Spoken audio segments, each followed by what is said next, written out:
আসসালামু আলাইকুম। নাদিয়ার রান্নাঘরে সবাইকে স্বাগতম জানাচ্ছি। আশা করছি সবাই ভালো আছেন। আজকে আমি আপনাদের মাঝে হাজির হলাম নতুন আরও একটি রেসিপি নিয়ে। আর আজকে আমার রেসিপি হচ্ছে গরুর ভুড়ি ভুনা। আঞ্চলিক ভাষায় অনেকে এটাকে বটও বলে থাকেন। অনেকে আছে এটা অনেক পছন্দ করে, আবার অনেকে আছে যে একদমই এটাকে পছন্দ করে না। তো আমি আছি পছন্দের দলে। আশা করছি আমার আজকের এই ভুড়ি রান্নার রেসিপিটি আপনাদের ভালো লাগবে। তো চলুন রান্নাটা শুরু করা যাক। প্রথমে এখানে আমি গরুর ভুড়ি নিয়েছি 2 কেজি পরিমাণ। ভুড়িগুলো এভাবে পিস করে কেটে নিয়েছি। আপনারা চাইলে এখানে খাসিরও ভুড়ি ইউজ করতে পারেন। প্রথমেই একটি প্যানে আমি ভুড়িগুলো কেটে রেখেছিলাম সেগুলো দিয়ে দিচ্ছি। তারপর এখানে আমি আস্ত কিছু গরম মশলা অ্যাড করে দিচ্ছি।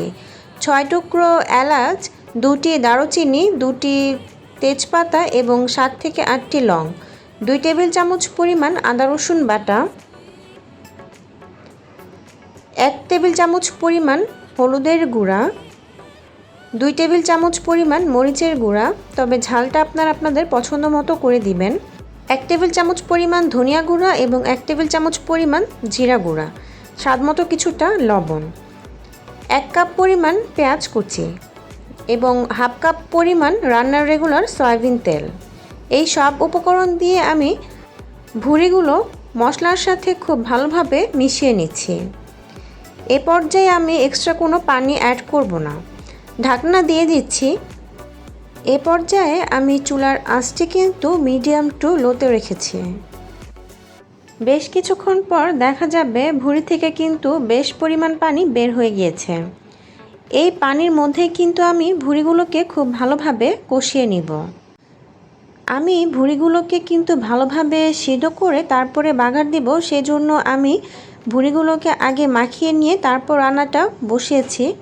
তবে আপনারা যদি চান তবে একই মশলা ব্যবহার করে মশলাগুলো আগে কষিয়ে তারপর কাঁচা ভুড়ি দিয়ে রান্নাটা করে নিতে পারেন। 30 থেকে 40 মিনিট আমি এই ভুড়িগুলো খুব ভালোভাবে সিদ্ধ করে নিয়েছি। এখন আমি এখানে পর্যাপ্ত পরিমাণ পানি অ্যাড করে দিচ্ছি। যেহেতু ভুড়িগুলো প্রায় 60% সিদ্ধ হয়ে গিয়েছে, আমি এখানে প্রায় 2 কাপের মতো পানি অ্যাড করে ভুড়িগুলো আরও ভালোভাবে সিদ্ধ করে নিচ্ছি। বেশ কিছুক্ষণ পর দেখা যাবে ভুড়িগুলো প্রায় সিদ্ধ হয়ে গিয়েছে এবং পানিও কমে গিয়েছে। এখন আমি এখানে 5টি কাঁচামরিচ এবং হাফ চা চামচ করে ভাজা জিরা গুঁড়ো এবং গরম মশলা গুঁড়ো অ্যাড করে দিচ্ছি। তারপর সব কিছু নেড়েচেড়ে মিশিয়ে নিয়ে আমি চলে যাচ্ছি ফোড়নের জন্য। ফোড়নের জন্য আমি এখানে 3 টেবিল চামচ পরিমাণ তেল দিয়ে তাতে 3টি শুকনো মরিচ হালকা ভেজে 1 কাপ পরিমাণ কিউব করে কেটে রাখা পেঁয়াজ এবং 8 থেকে 10টি রসুনের কোয়া অ্যাড করে দিচ্ছি। পেঁয়াজ এবং রসুন হালকা বাদামি করে ভেজে নিয়ে আমি আগে রান্না করে রাখা ভুড়িগুলো দিয়ে দিচ্ছি। আমি কিন্তু এখানে ভুড়ি রান্নার মধ্যে ফোড়নটা দেই নাই, বরং ফোড়নের মধ্যেই ভুড়ি রান্নাটা দিয়ে দিয়েছি। আমি ভুড়ি রান্নাটা খেতে একটু গ্রেভি পছন্দ করি, সেজন্য আমি এরকমভাবেই থাকতে নামিয়ে নিব। কিন্তু আপনারা যদি চান ভুড়িটা একদম ভাজা ভাজা করে নিতে, তাহলে আপনারা চুলার আঁচটা একদম মিডিয়াম টু লোতে রেখে ভুড়িটাকে ভাজা ভাজা করে নিতে পারেন। এই ভুড়ি রান্নাটা কিন্তু ভাত কিংবা পরোটার সাথে আপনারা পরিবেশন করতে পারেন।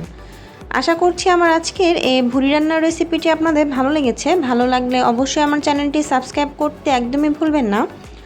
লাইক, কমেন্ট, শেয়ার করে আমার পাশেই থাকবেন। ভালো থাকবেন সবাই। পরবর্তী আরও একটি রেসিপি দেখার আমন্ত্রণ জানিয়ে আজকে এখানেই বিদায় নিচ্ছি। আল্লাহ হাফেজ।